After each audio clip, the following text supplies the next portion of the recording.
Hello, नमस्कार, आदाब, सत श्री अकाल, गुड मॉर्निंग दोस्तों। जीएस वाले भैया आपका हार्दिक स्वागत है, अभिनंदन करते हैं। तो दोस्तों हम लोग यहाँ पर जीएस की फुल तैयारी कराते हैं जो किसी भी एग्जाम के लिए काफी इंपॉर्टेंट होती है। क्योंकि दोस्तों हम लोगों की तैयारी का तरीका ही ऐसा होता है, मेथड ही ऐसा होता है जो एग्जाम के लिए काफी महत्वपूर्ण हो ही जाता है। क्योंकि दोस्तों हम लोग पहले थ्योरी समझते हैं और थ्योरी में ही मल्टीपल टाइम्स रिवीजन कैसे किया जाता है ये समझते हैं। और उसके बाद एमसीक्यू सॉल्व करते हैं जिसमें प्रीवियस ईयर क्वेश्चंस और एक्सपेक्टेड क्वेश्चंस होते हैं आने वाले एग्जाम में। फिर उसके बाद वन लाइनर सॉल्व करते हैं। तो दोस्तों जब तक एक चैप्टर कंप्लीट होता है उसमें एक एक पॉइंट करीब करीब 6 से 7 बार रिवीजन हो जाता है दोस्तों। तो जाहिर सी बात है जब एक ही चैप्टर पढ़ने में हमारी चीजें हर चीज 6 से 7 बार रिवाइज हो जाती हैं तो एग्जाम के लिए आवश्यक हो ही जाती हैं। और दोस्तों जो कि सबसे बड़ी गलती लोग ये करते हैं, 90 से 95% छात्र जो तैयारी करते हैं वो रिवीजन नहीं करते हैं। एक बार पढ़ते हैं उसके बाद साल 6 महीने बाद नंबर आता है। तो दोस्तों हम लोग यहाँ पर उन सभी चीजों को एक प्लेटफॉर्म पर लेकर के आए हैं, जीएस वाले भैया के प्लेटफॉर्म पर, जिसमें मल्टीपल टाइम्स रिवीजन भी होता है। तो दोस्तों हम लोग यहाँ पर मौलिक अधिकारों का सेशन पढ़ रहे थे जिसमें हम लोग शोषण के विरुद्ध अधिकार और धार्मिक स्वतंत्रता का अधिकार तक पढ़ चुके थे। तो दोस्तों अब हम लोगों की बारी है 5वें मौलिक अधिकार की संस्कृति और शिक्षण संबंधी अधिकार, जो कि हमारे संविधान के भाग 3 के अनुच्छेद 29 और 30 में निहित है। तो दोस्तों अनुच्छेद 29 में क्या लिखा है? अनुच्छेद 29 और 30 दोस्तों बहुत जरूरी है, क्वेश्चन इससे पूछे जाते हैं। तो दोस्तों अनुच्छेद 29 में क्या है? अल्पसंख्यकों के लिए संरक्षण है। दोस्तों हमको यहां पर समझना है अल्पसंख्यक जो होते हैं, अभी इन सब चीजों के बारे में आगे देखेंगे। अल्पसंख्यक के लिए क्या संरक्षण दिया गया है हमारे संविधान के अनुच्छेद 29 में? ये क्या कहता है कि प्रत्येक नागरिक को अपनी भाषा, लिपि और संस्कृति को बनाए रखने का अधिकार होगा।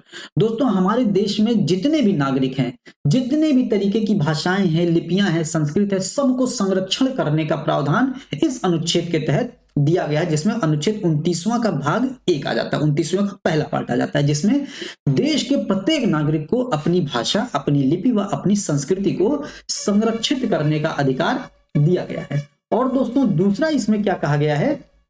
राज्य द्वारा पोषित या राज्य निधि की सहायता पाने वाली किसी भी शिक्षण संस्थान में प्रवेश से किसी भी नागरिक को धर्म, मूल वंश, जाति, भाषा के आधार पर वंचित नहीं किया जाएगा। दोस्तों यहां पर हमको ये चीज समझना है कि हमारे देश का कोई भी नागरिक होगा, यदि किसी शिक्षण संस्थान में पढ़ रहा होगा या यदि राज्य द्वारा पोषित कोई भी शिक्षण संस्थान होगा, उसमें किसी भी व्यक्ति के साथ, किसी भी नागरिक के साथ प्रवेश के आधार पर भेदभाव नहीं किया जाएगा। और वो किन आधारों पर भेदभाव नहीं किया जाएगा? धर्म के आधार पर। हम ये नहीं कह सकते कि वो मुस्लिम धर्म से है, वो सिख धर्म से है, वो ईसाई धर्म से है, या वो हिंदू धर्म से है, इस आधार पर उसका प्रवेश वर्जित होगा। ये ध्यान देना है। हम ये नहीं कह सकते वो इस वंश का है, इस आधार पर उसका प्रवेश वर्जित होगा। हम ये नहीं कह सकते हैं वो इन जाति का है, इसलिए उसका प्रवेश नहीं किया जाएगा। हम ये नहीं कह सकते कोई वो इस भाषा भाषी का क्षेत्र का निवासी है, इसलिए उसका प्रवेश नहीं दिया जाएगा। तो इन सभी से परे है, मतलब किसी भी नागरिक के साथ धर्म, मूल वंश, जाति और भाषा के आधार पर भेदभाव नहीं होगा। दोस्तों हम लोग यहां पर ध्यान देंगे, अनुच्छेद 15 में क्या कहा गया था कि धर्म, मूल वंश, जाति, लिंग, जन्म स्थान। दोस्तों अनुच्छेद 15 की बात थी, यहां आप लोगों को बहुत इंपॉर्टेंट है, ध्यान देना। क्वेश्चन एग्जाम में ऐसा रख सकता है कि अनुच्छेद 29 के तहत धर्म, मूल वंश, जाति, लिंग व जन्म स्थान के आधार पर राज्य द्वारा पोषित संस्थानों में किसी व्यक्ति के साथ इन आधारों पर भेदभाव नहीं किया जाएगा प्रवेश में। तो ये पूर्णतः गलत हो जाएगा। क्यों? क्योंकि इसमें सिर्फ 4 चीजें, धर्म, मूल वंश, जाति और भाषा, लिंग और जन्म स्थान नहीं है। दोस्तों ये बहुत इंपॉर्टेंट पॉइंट है, ध्यान दीजिएगा, लिंग व जन्म स्थान नहीं है, ठीक है। मतलब लैंगिक आधार पर भेदभाव किया जा सकता है। मतलब महिलाओं के लिए यदि कोई स्कूल खुला है, कोई मतलब कॉलेज खुला है, उसमें लड़का ये जाके नहीं कह सकता है कि हमको प्रवेश दो उसमें, है कि नहीं? समझ रहे बात की नहीं? ये चीज आप ध्यान दीजिएगा, ठीक। और धार्मिक आधार पर भेदभाव नहीं होगा, ठीक, ये चीज आप समझिएगा। तो अनुच्छेद 29 के ये 2 भाग हैं कि प्रत्येक नागरिक को अपनी भाषा, लिपि व संस्कृत को संरक्षित करने का अधिकार है, और राज्य द्वारा सहायता प्राप्त या राज्य द्वारा पोषित या राज्य द्वारा जिसमें सहायता दी जाती है, ऐसे विद्यालय में, ऐसे स्कूल में, ऐसे महाविद्यालय में किसी भी नागरिक को प्रवेश से वंचित नहीं किया जाएगा। और 4 आधार पर नहीं, धर्म, भाषा, मूलवंश और जाति के आधार पर। ठीक है, धर्म, मूलवंश, जाति और भाषा के आधार पर उसको वंचित नहीं किया जाएगा, ये ध्यान देना है। ध्यान देना है, जन्म स्थान और लिंग नहीं है इसमें। ठीक, ये ध्यान दीजिए, बहुत इंपॉर्टेंट टर्म है ये। अब हम लोग दोस्तों अगला देख लेते हैं, अनुच्छेद 30। अनुच्छेद 30 में क्या है कि अल्पसंख्यकों के लिए धार्मिक और भाषाई आधार पर शिक्षण संस्थान की स्थापना व पोषण का अधिकार होगा। ऊपर कहा गया है कि दोस्तों प्रत्येक नागरिक को भाषा, लिपि व संस्कृति को संरक्षित करने का अधिकार होगा। अब इसमें कहा गया है कि धर्म के आधार पर और भाषा के आधार पर शिक्षण संस्थान की स्थापना तथा पोषण का अधिकार किसको होगा? अल्पसंख्यकों को होगा। कोई भी अल्पसंख्यक व्यक्ति अपने धर्म के आधार पर और अपनी भाषा के आधार पर किसी भी शिक्षण संस्थान की स्थापना कर सकता है। और हम लोग देखते भी हैं कि तमाम शिक्षण संस्थान खुले रहते हैं धर्म और भाषा के आधार पर, है कि नहीं? अब यहां पर हमको दोस्तों ध्यान देना है, बहुत जरूरी है कि पूछ लेता है धर्म, जैसे अगला पॉइंट देख लेते हैं, धर्म एवं भाषा पर आधारित सभी अल्पसंख्यकों को अपनी रुचि के शिक्षण संस्थान को स्थापित करने और प्रशासन करने का अधिकार होगा। चूंकि अनुच्छेद 30 में यही कह रहा है कि स्थापना व पोषण का अधिकार होगा, तो वही उसकी व्याख्या कर दे रहा है ये। और दूसरा क्या कह रहा है, राज्य शिक्षण संस्थानों को सहायता देने में इस आधार पर कोई भेदभाव नहीं करेगा। मतलब राज्य किसी भी शिक्षण संस्थान क्या है, शिक्षण संस्थान को सहायता देने में भेदभाव नहीं करेगा। वो ये नहीं कह सकता है कि ये इस धर्म का शिक्षण संस्थान है या ये इस भाषा के आधार पर गठित शिक्षण संस्थान है तो उसके आधार पर वो भेदभाव करेगा। वो भेदभाव नहीं कर सकता है। मतलब राज्य शिक्षण संस्थानों को सहायता देने में इस आधार पर कोई भेदभाव नहीं करेगा कि वह किसी धर्म और किसी भाषा पर आधारित किसी अल्पसंख्यक वर्ग के प्रबंधन में है। समझ में आई बात? मतलब राज्य सबके साथ समान व्यवहार करेगा। धर्म और भाषा के आधार पर गठित शिक्षण संस्थानों में राज्य इस आधार पर भेदभाव नहीं कर सकता है उसको सहायता देने में। ठीक है दोस्तों, और बहुत इंपॉर्टेंट बात है, अनुच्छेद 30 के तहत जो अल्पसंख्यक शैक्षणिक संस्थान स्थापित किए जाएंगे उन पर अनुच्छेद 15(5) और अनुच्छेद 15(6) लागू नहीं होगा। अच्छा दोस्तों, अनुच्छेद 15(5) और अनुच्छेद 15(6) में हम लोग क्या पढ़े थे? अनुच्छेद 15(4), अनुच्छेद 15(5) और अनुच्छेद 15(6) क्रमशः पहला संविधान संशोधन, 93वां संविधान संशोधन और 103वां संविधान संशोधन था, है कि नहीं दोस्तों? तो हम इसको आपको थोड़ा सा रिवीजन करा देते हैं, दिखा देते हैं अभी। ये देखिए, अब देखिए दोस्तों, जैसे ये है, हम लोग पढ़े थे अनुच्छेद 15(4), ये है 15(3). 15(3) में क्या कहा गया था कि राज्य महिलाओं और बालकों के लिए विशेष प्रावधान कर सकती है।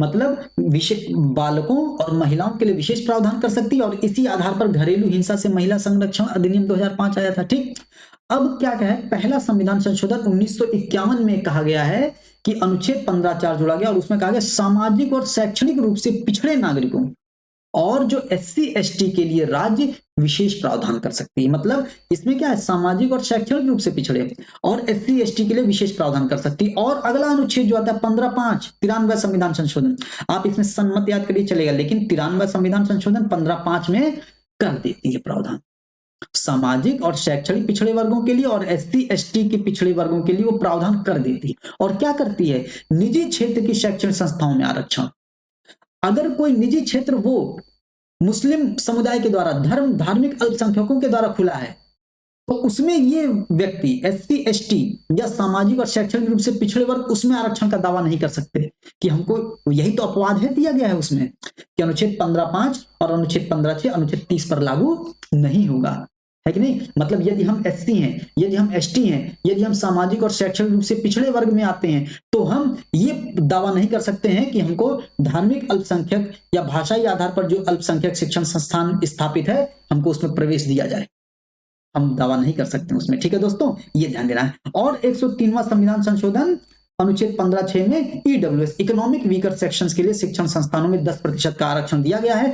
कोई भी EWS सेक्शन का व्यक्ति धार्मिक अल्पसंख्यक शिक्षण संस्थानों में जो स्थापित हुए हैं या भाषाई आधार पर जो अल्पसंख्यकों के द्वारा शिक्षण संस्थान स्थापित किए गए हैं उसमें यह दावा नहीं कर सकता है कि हमको 15(6) के तहत 10% आरक्षण दिया गया है तो हमको आप भी 10% आरक्षण दीजिए दोस्तों। तो यहां से हमको यह समझना है कि अनुच्छेद 15(5) और अनुच्छेद 15(6) अनुच्छेद 30 पर दोस्तों लागू नहीं होगा।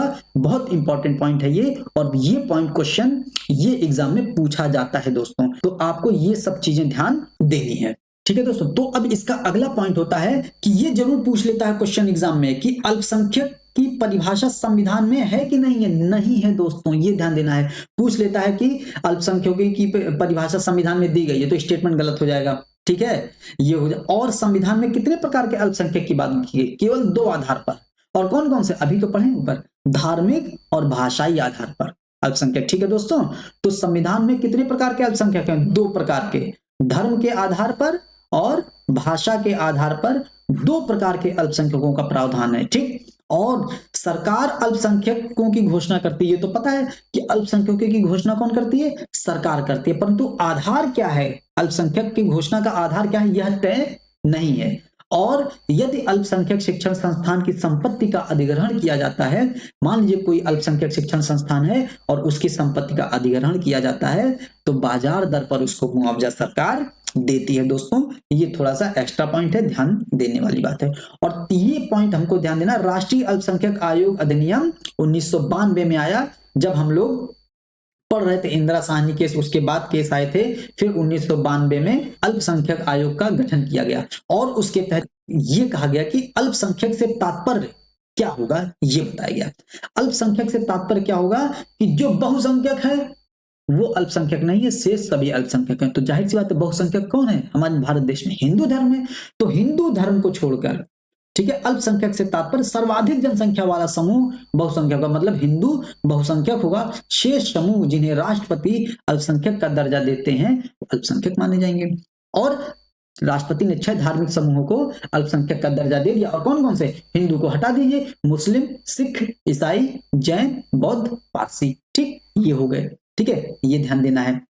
और अगला पॉइंट दोस्तों आ जाता है कि जो अल्पसंख्यक शिक्षण संस्थान स्थापित होते हैं वो कौन से संस्थान होते हैं? तो ऐसे शिक्षण संस्थान जो किसी अल्पसंख्यक के द्वारा स्थापित हो उन्हें हम कह देते हैं अल्पसंख्यक शिक्षण संस्थान है। या जो प्रमुख रूप से अल्पसंख्यक के शैक्षणिक हितों को पूरा करते हो उन्हें हम कह देते हैं कि ये अल्पसंख्यक शैक्षणिक संस्थान है। मतलब अल्पसंख्यक शैक्षणिक संस्थान वही होगा जो किसी अल्पसंख्यक के द्वारा स्थापित किया जाएगा या किसी अल्पसंख्यक के शैक्षणिक हितों को पूरा करते हैं। दोस्तों, ये हो जाएगा। और अल्पसंख्यक शिक्षण संस्थानों को कुछ विशेष छूटें प्राप्त हैं। कौन कौन सी छूटें प्राप्त हैं? जैसे अभी हम लोग पढ़ चुके, धर्म के आधार पर सीटें आरक्षित की जा सकती हैं वहां, है कि नहीं? धार्मिक और भाषाई आधार पर सीटें आरक्षित की जा सकती हैं। और अनुच्छेद 15(5) और 15(6) लागू नहीं होगा, ये तो अभी ऊपर पढ़ चुके हैं। ठीक, उसके बाद शिक्षकों और कर्मचारियों की भर्ती में स्वायत्तता, वो अपने मनपसंद शिक्षकों को और कर्मचारियों को भर्ती कर सकते हैं, है कि नहीं? क्योंकि प्रबंधन का अधिकार उनको दिया गया, हम लोग पहले पढ़ चुके हैं अनुच्छेद 29-30 में, है कि नहीं?